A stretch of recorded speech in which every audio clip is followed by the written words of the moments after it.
Hey everybody, welcome to Earth and Time, a channel where we discover human as well as Earth history and where the two intersect. Today we're going to take an adventure and learn a little bit about human history, and specifically we're going to learn about the USS Cavalla, what is known as a Pearl Harbor Avenger, for this December 7th.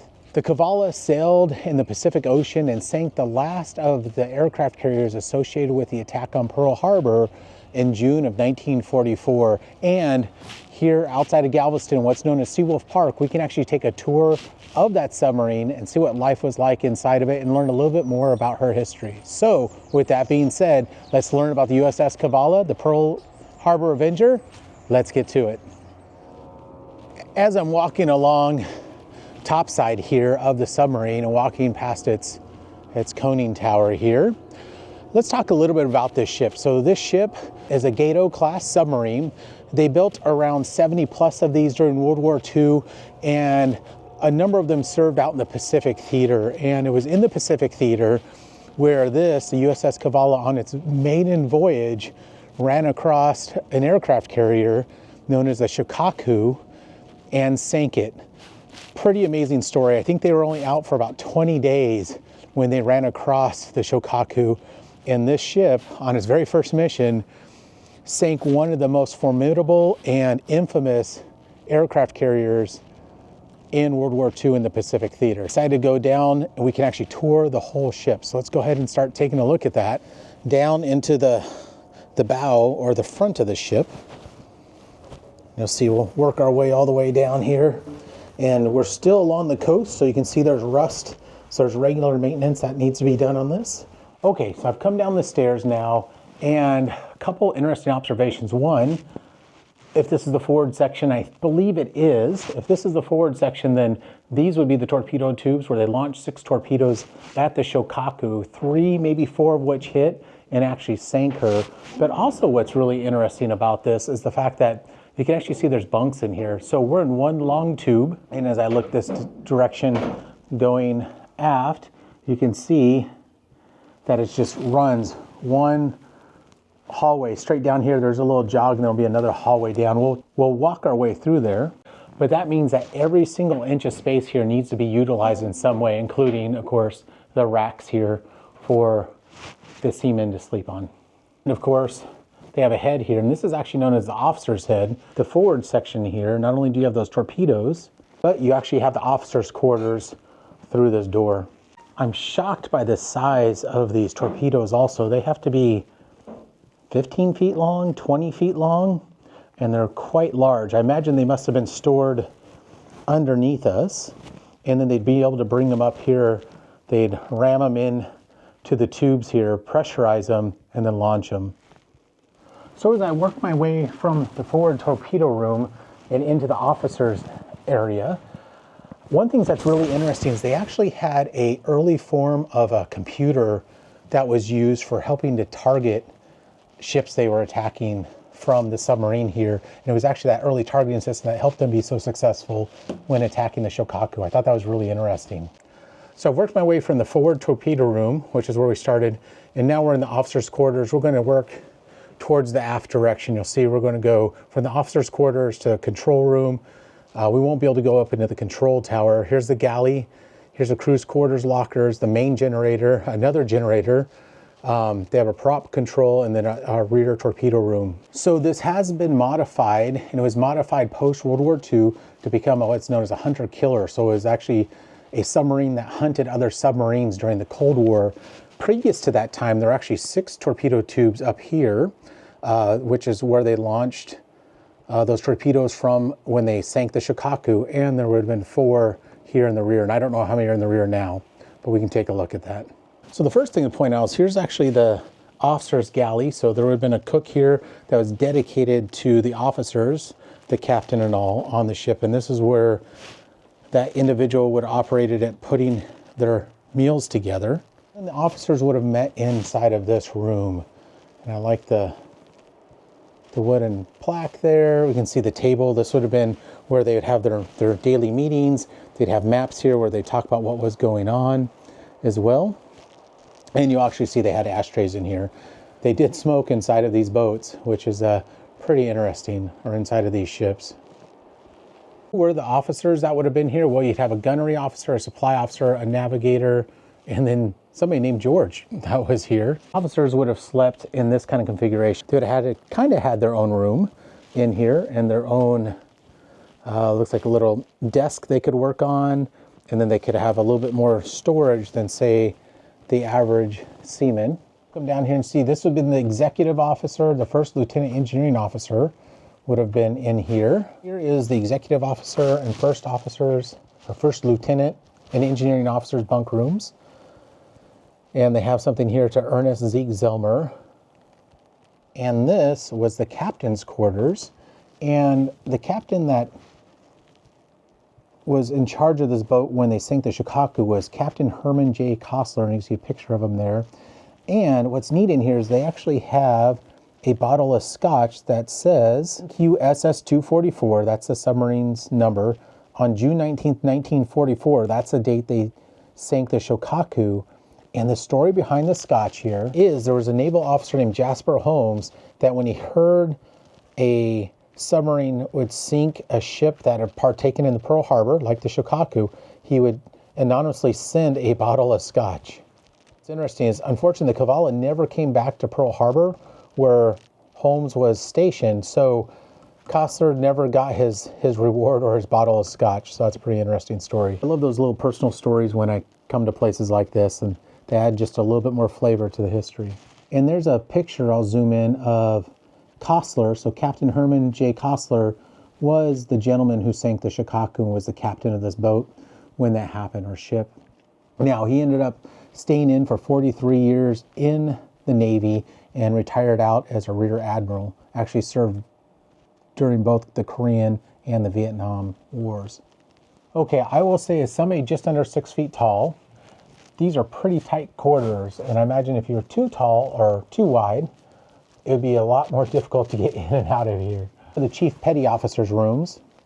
So my grandfather was actually a Chief Petty Officer on a destroyer known as the USS Buchanan, and he served throughout the entire war, almost all of it on the Buchanan. He ended up actually going to, I think, another ship called the USS Roy at the very end to train people, and he was an electrical engineer, but was a petty officer. Here is a little bit about what happened on June 19th and 20th, 1944. One of the interesting things that happened is after they saw the Shokaku, they also recognized there was a Japanese destroyer nearby, and they were actually within the middle of a Japanese task force, and they decided to fire first at the Shokaku. And as they were doing that, actually, they started to dive because there was this destroyer nearby. What's a crazy story, after the Shokaku was hit by at least 3 of the torpedoes from the USS Cavalla, there were 3 destroyers that started dropping depth charges, with a total of 108 depth charges dropped on top of USS Cavalla here. About 50 of them struck fairly close. One of them actually took out its sonar. I can't imagine being in this ship, hearing the rattling of those depth charges 50 times down here. Can you imagine that? Just constantly hitting this boom, boom, boom shakes for 50 times, 108 depth charges. Absolutely amazing that they survived. And not only survived, sank the Shokaku, and they would later go on in November of 1944 to sink a Japanese destroyer as well. This is the ship's officer, so it looks like they maybe carried some extra things like a commissary in there, and also this is where they take notes and keep track of what was happening on board the ship. Oh look, they have little Nestle bars. All right, through another hatch we go. Working our way into one of the control rooms for the ship here. It looks like they have some kind of gyroscope here for navigation. You actually go up to the periscope and attack center up there. So that's where the call would have been made to attack the aircraft carrier. And I am not sure what all this machinery does, but it's pretty impressive how many things they have packed into this tight space. And you can see they can even work, and they could store things down in the deck below. Here's a communication system, and here's a little bit in memory of John Boner, electrician's mate first class. Talking about, I guess, the time here on the submarine. All right, so let's work through this tiny space from, I guess it'd be the bridge area. And I think we're going to work towards the galley. Before we get there, we're going to look in here. Here's the radio operator's station. Now, this was a really important station because this is how they kept in contact with the rest of the fleet. In fact, when they first identified the Shokaku, they had to break away from that task force and get far enough away from them that they can do a communication, and then they end up having to find that task force again. So that would have all been done out of here as far as the communications go, back to Pearl Harbor, letting them know they found the Shokaku in the task force. All right, through another hatch and into, looks like the main galley and dining area.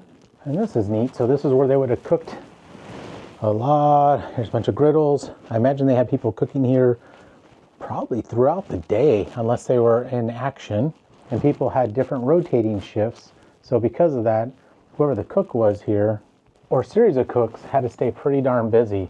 Now, what I think is really cool, check out the game boards on the table. So they play checkers and backgammon. I'm sure they play chess.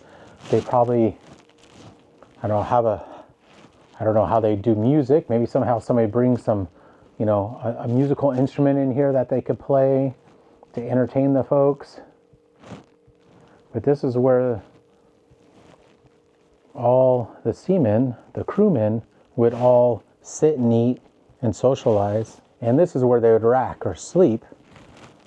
It'll be this kind of just past the central portion of the ship. And you'll see there's quite a few racks here. I imagine they did shifts here as well. So there were probably 2 people per rack, and you take turns sleeping in that rack, depending on if you were on shift or not. Now, one thing I'm curious about it, I know on the bigger ships that they have an infirmary, or if somebody's sick, you can isolate them. I always wonder what happened here on the submarine, if there was somewhere like that they could go.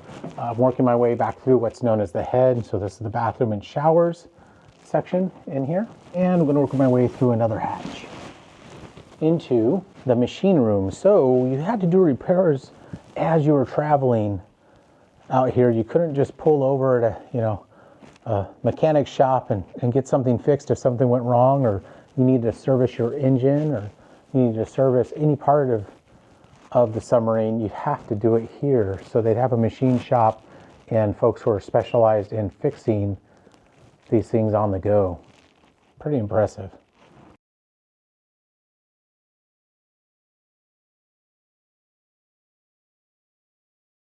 A mechanic shop and get something fixed if something went wrong, or you need to service your engine, or you need to service any part of the submarine. You have to do it here. So they'd have a machine shop and folks who are specialized in fixing these things on the go. So here's a map. So we started here at the forward torpedo room, worked into the officers' quarters, went into the control room, and there's the control tower. So it's not a bridge, it's a control room in here. Went through the galley, we saw the crew's quarters. We're in the main generator area, and we're going to go back to the prop control and then the torpedo room. And you'll see what's underneath as well. This was a 2-level ship, right? So I had an upper and a lower, and you'll see there's battery space, pump room, storeroom. They have a magazine down below, battery space. You can get an idea coming through here. All right, here we go through the next room, the generator room. They would have a diesel generator that would store energy into batteries. They couldn't run the engine while they were submerged because of the fumes. And so they'd go to the surface, charge the batteries, and then those batteries are what would turn the screws and allow them to travel underwater. I think the Germans invented a way to actually run the diesel engines underwater and allow the air to escape without giving away their position somehow, if I remember correctly. Another hatch to work our way through, and we're going to go into the generator room. Looks like there's 2 different directions we can go here. I'm going to go this way, I guess.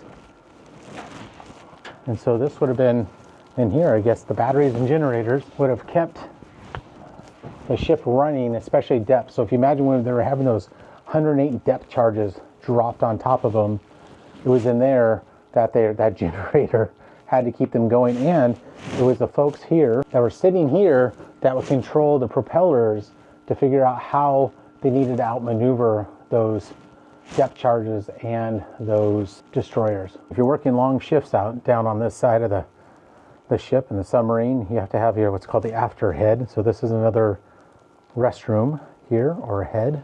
A little bit about Harry Bus Engler. He was an electrician's mate, second class, and he actually served here on the Cavalla on its missions throughout World War II. Working my way through the final hatch here, now we're in the aft torpedo room. And again, so here they have the torpedoes lined up. You actually have one of the tubes lit up. That's pretty cool for December there, a little Christmas festivity. Plus you get a chance to actually look into the tube. And there are 4 torpedo tubes still back here. So that's the same configuration as they had in June of 1944. From the aft torpedo bay, we're actually going to work our way up back onto deck. I'm working up the steep ladder here, or stairs. And here we are at the rear of the Cavalla. Now I'm going to pan to the right. One of the other things they have here at the Galveston Naval Museum, or what they call Seawolf Park, is that they actually have a destroyer escort, which is actually painted in its camouflage. And I believe this is the USS Stewart, which served in the Atlantic Theater. So if anybody's seen the show Greyhound with Tom Hanks, not exactly the same type of destroyer, but it was served a similar purpose, that it was an escort to make sure that supplies would make it over to the European theater and try to get past the German U-boats. And I'll do a video on the USS Stewart another day. With this amazing ship behind me, the USS Cavalla, I want to thank you all for joining me today, learning a little bit about the history of the Cavalla, the Pearl Harbor Avenger, its unique and fascinating historic story. If you want to hear a little bit more about this story and about what was going on there, there's a channel, the History Guy. I'll have a link down in my description below so you can listen to his story. He's fantastic. If you love history, definitely check him out. If you enjoyed this video, enjoyed this kind of material where I travel, visit a bunch of these sites, talk about the history, I also talk about geology and where the two intersect, please subscribe to this channel. Please leave a comment down below. Did you know about the USS Cavalla story? Do you know much about Pearl Harbor? Did you have any relatives that served in Pearl Harbor? I'd love to hear about it. I'm going to have a moment of silence at the end of this video in remembrance of December 7th, 1941 for Pearl Harbor Day, which is today, the day this video is being released. Thank you all again for joining me. I appreciate it. In remembrance of Pearl Harbor, I'm going to leave it here. Take care.